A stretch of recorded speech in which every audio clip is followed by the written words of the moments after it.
Did you know that in 2023, over 50 million Americans fell victim to credit card fraud and their losses exceeded over $5 billion?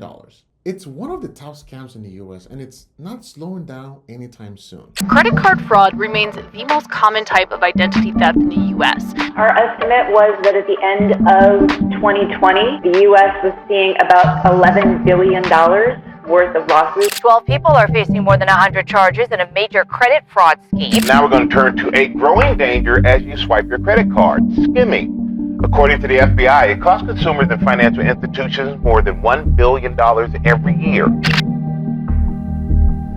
Credit card fraud is a type of identity theft where criminals steal and use your credit card information without your permission. This can happen in many ways, like someone stealing your credit card or obtaining your credit card information from other sources, which I will discuss later in the video. But first, let's look at why cybercriminals commit credit card fraud in the first place. There are two main reasons we found. The first one is that credit card fraud is a quick and easy way to make money. Unlike other scams, like the grandparent scam, where scammers have to call and manipulate the victim, credit card fraud is a bit easier. Cybercriminals just need access to your information and to your account. Once they have it, they can quickly rack up charges. According to security.org, average amount charged per credit card fraud went from $79 in 2022 to $100 in 2024. And mind you, that's just the average. Some of the charges go way beyond $100. And in 2023 alone, unauthorized credit card purchases exceeded over $5 billion. What's more worrying is that most of these charges occur because cybercriminals gain access to your personal and financial information. Only 7% of those credit card fraud happens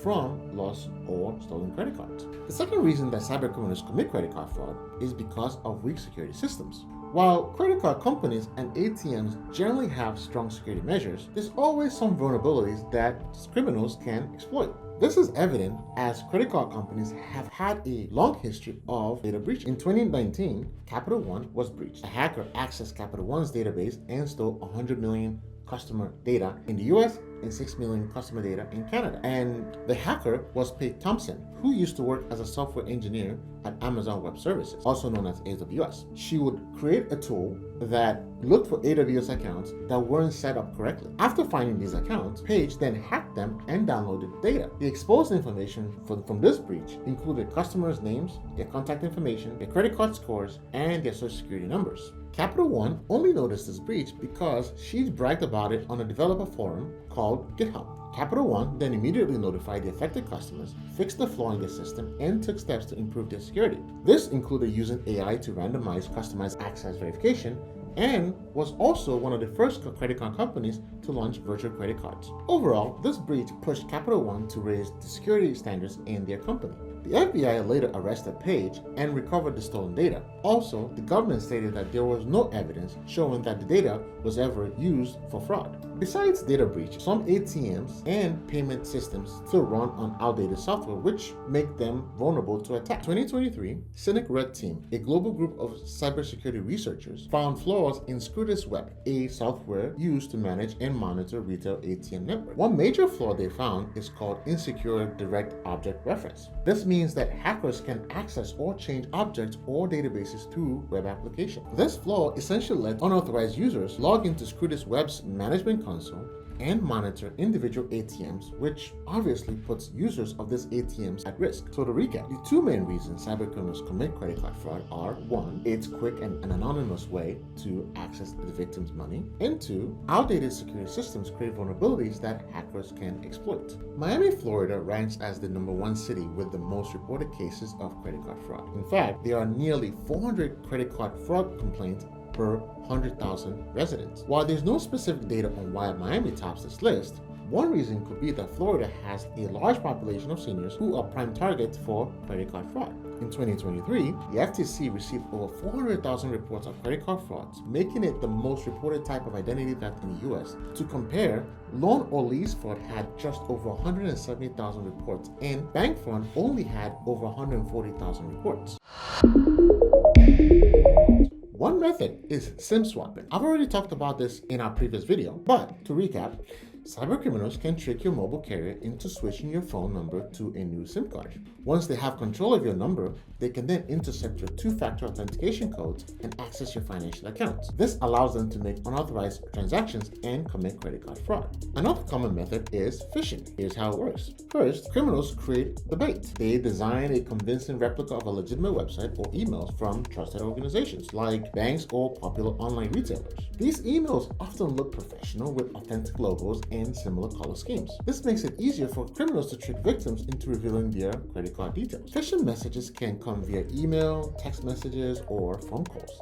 They might ask you for verification, alert you to a fake security issue, or offer exclusive deals. These messages prompt immediate action and often put pressure on you to respond quickly without thinking. These emails also might include links directing you to fake websites where you are asked to enter your credit card information. They might also contain attachments that, once opened, install malware that scans your device for personal information like your credit card number. Next is deploying the phishing bait. They will send mass emails to a large number of recipients, hoping that someone will fall for the scam. Now, if the recipients fall for this trick and provide their financial information, the phishing attack basically succeeds. The criminal then uses this collected information to commit fraud. As we've discussed in our previous videos, phishing attacks works because they create urgency and play on our emotions. The third method is taking advantage of data breaches. When data breaches occur, personal data like credit card numbers get exposed and sold on the dark web. Cybercriminals then buy this data and use it to commit credit card fraud. And it's not just credit card companies that are at risk. Any company with your financial information can be breached. Even if your credit card issuer wasn't attacked, you can still fall victim to credit card fraud. A prime example is Wawa data breach. In March 2019, Wawa, a convenience store chain in the US, was hit by malware. An employee accidentally opened the malware, but the company didn't discover this until December 2019. This malware collected and exposed payment information from customers who used debit and credit cards at Wawa stores and gas stations. In 2020, this data was being sold on the dark web with prices ranging from $17 for US issued cards to over $200 for international cards. Wawa faced investigations from 6 states and Washington, D.C., and eventually settled for $8 million in 2022. It also settled a class action lawsuit brought by members for $9 million. The last method is skimming, and here's how it works. A criminal finds vulnerable ATMs or point of sales terminals, known as POSs. They attach a small electronic device to this ATM or POS. This device acts as a reader, capturing card's magnetic strip data when you swipe. Now, this compromises the credit card because the magnetic strip stores digital data like cardholder's name, account number, and expiration date. This data is then stored on a laptop or phone attached to either to the ATM or the POS, or it might be sent wirelessly to the criminals waiting nearby. In some cases, the criminals may install hidden cameras to capture PIN numbers entered by cardholders. Using specialized equipment, they can clone the card with the stolen information and then begin committing credit card fraud with it. In summary, the 4 methods cybercriminals use to commit credit card frauds are 1. SIM swapping, 2. Phishing attack, 3. Data breaches, and 4. Skimming. The immediate impact of credit card fraud obviously is financial loss. ABC 7 News Buffalo spoke with a credit card victim named Patrice Williams from Lockport, New York. Her credit card information was stolen from a parking lot kiosk. Patrice only found out about the fraud when she suddenly received a notification. She was being charged over $500 for a membership of Parking Premium. Patrice said she doesn't have that membership, so she called Parking Premium. However, when she was connected, the other person on the line was unhelpful in resolving her issue, so she hung up and called her credit card company.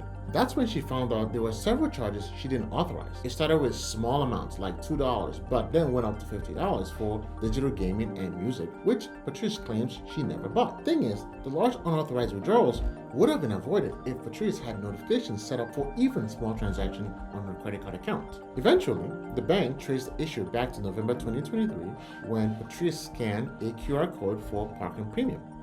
It was alleged that the scammers swapped the QR code with the one that grabbed Patrice's credit card details. This is called phishing, or scam plus QR phishing. We'll have a video on this. Fortunately though, the credit card company refunded Patrice her money. A survey by security.org found that 4% of fraud victims didn't get their money back, but 47% said their credit card companies refunded them the money and stopped the fraud. However, even if your bank covers the fraudulent charges, you can still run into cash flow problems and other hassles as well. According to the SANS Institute, recovering your stolen identity can take an average of 6 months and 200 hours of effort. You might even need to take time off work to deal with it. If cybercriminals rack up debt in your name and it goes unpaid, your credit score takes a major hit. This makes it harder for you to get loans, mortgages, and even jobs. Although these problems can be fixed, it's a long and arduous process.